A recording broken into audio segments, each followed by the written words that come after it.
আপনাকে যদি অপশন দেওয়া হয় মেয়ে থেকে ছেলে হবার, আপনি কি হবেন? না, কখনোই না। এমন ভাবে বললেন কেন না? আপনি যদি আমাকে বলেন পাখি হইতে পাখি হব, বিড়াল হইতে বলে বিড়াল হব, কুকুর হইতে বলে কুকুর হব, কিন্তু আমি কখনো ছেলে হব না। কারণ দেখে আসতেছি যে ছোটবেলা থেকে ছেলেরা অনেক স্ট্রাগল করে, তাদের হচ্ছিল দায়িত্ব নিতে হয়, ফ্যামিলির দায়িত্ব নিতে হয়, তারপর আবার হচ্ছিল বিয়ের পর ওয়াইফের দায়িত্ব নিতে হয়, বাচ্চা কাচ্চার এগুলোর দায়িত্ব নিতে হয়। আর ছেলেরা হচ্ছিল যদি পড়াশোনা না করে তাদের কোনো দাম থাকে না, ভালো কোনো জব পায় না, ওরকম কিছু করতে পারে না। আর আমরা মেয়েরা যদি এমনি পড়াশোনা করি বা নাও করি, আমরা ভালো একটা জায়গায় যেতে পারবো, বিয়ে করে ভালো একটা পজিশনে যেতে পারবো।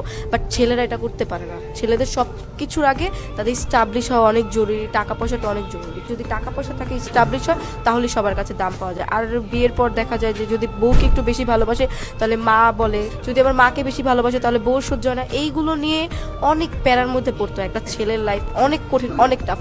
তো আমি ভাই একটা ছেলে কখনোই হতে পারবো না।